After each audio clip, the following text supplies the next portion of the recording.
Every time something is revealed to you, that's an inkling of your destination. My dreams are my destiny. My dreams are required for me to live into my full purpose.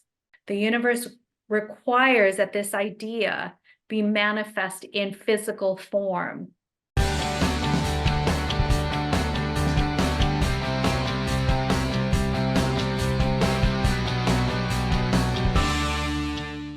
So today we're going to talk a little bit about, well, a lot about what it truly takes to manifest, what's like that missing piece. And I have to kind of take a step back and apologize if I'm using any religious references. But I will tell you, all of my teaching comes from stories, metaphors, spirituality, esoteric principles, metaphysical principles. So if you don't believe in the real story that I'm going to share, then I want you to think of it as a metaphor. I want you to think of it as a story. And what does it reveal to you? And I was hearing someone talk about the shepherds. And if you're familiar with the Bible, there's a story of the angels came to the shepherds and said, and announced that your Savior is born, and you'll find him wrapped in a blanket in a manger. I mean, this angel comes out of the sky, and at first the shepherds were really scared, like, what is this ghost, this apparition, this thing? And the first thing the angel said is, fear not. Fear not, for we bring good tidings to you. And what I didn't know about the shepherds is the shepherds it wasn't a good career. It wasn't something that people aspired to do. They were kind of the outcast of society. These were the guys that, slept with the sheep. They were kind of shady because sometimes they would let their sheep graze in lands that weren't really there, wasn't really supposed to, they were supposed to be. They smelled because they were with the animals. They didn't shower. They were just kind of like not, it wasn't a respectable profession. And so there's a message there in, the whole story of Jesus. And again, think of it as a story, think of it as a metaphor. I've talked about Buddha, I've talked about other, deities, and again, think of it as a metaphor, is that he didn't come with a crown. He didn't come, flying in from the heavens. He didn't appear to the people that were rich or royalty or leaders in government or the ones with power. He came, and his angels came, and the whole story is he came to the people that were kind of at the bottom of the barrel. And first of all, I love that story because it shows us that, most people would dismiss the fact that that is untouchable.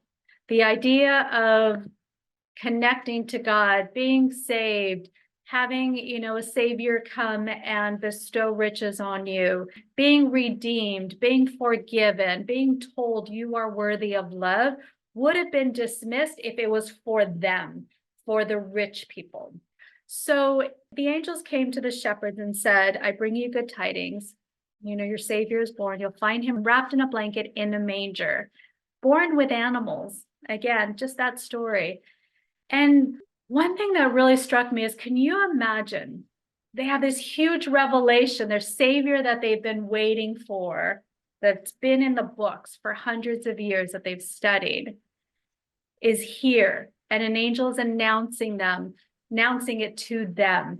This revelation that your savior is here. Imagine if the angel would have gone away and they would have looked at each other and said, that was weird.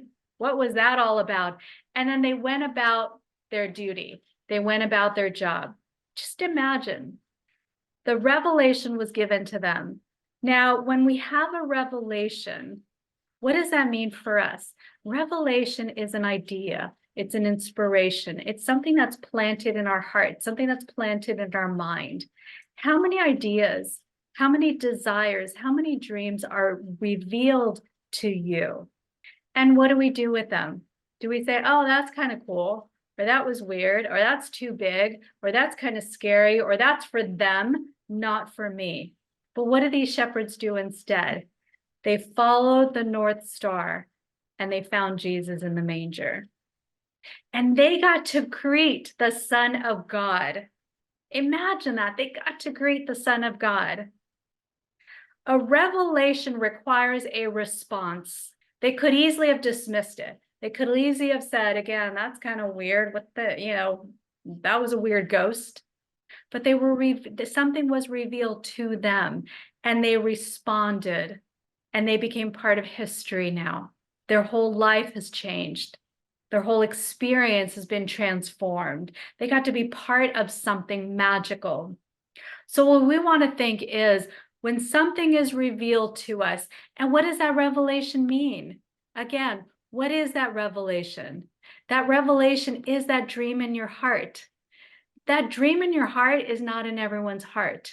The unveiling or the revealing of a purpose in your life, the idea that's planted in you, that's not a random occurrence.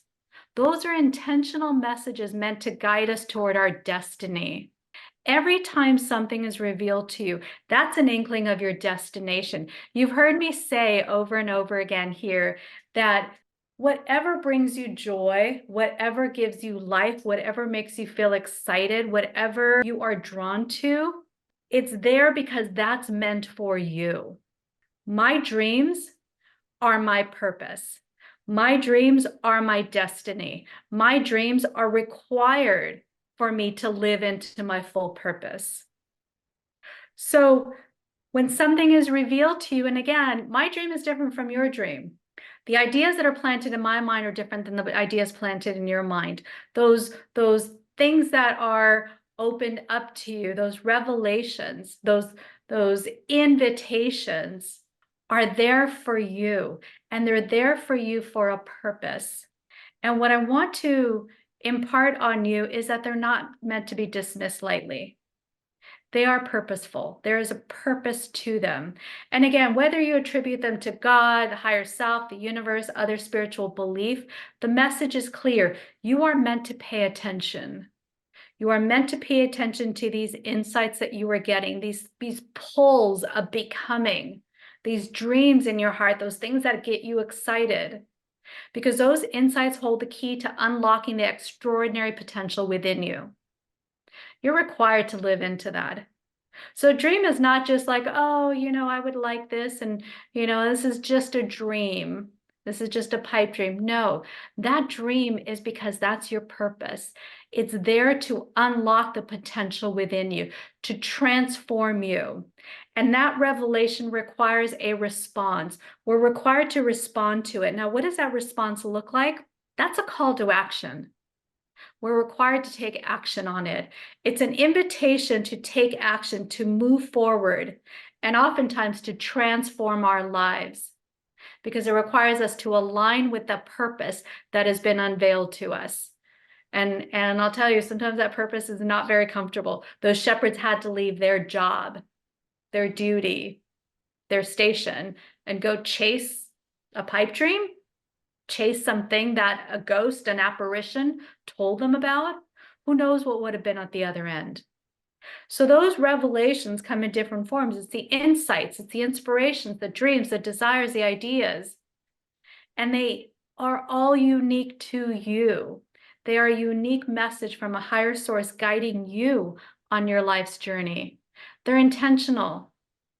They're intentional. So what we want to do is stop dismissing them. They're intentional communications meant to shape our destiny, because that dream is a destination. And when you think of that destination, that's our destiny. Where is it taking you? Where is that dream in your heart guiding you? Where is it pointing you towards? That's your true calling. That's your purpose in life. And oftentimes it requires that we shift, that we change, that we transform. I think that's where most of us get scared.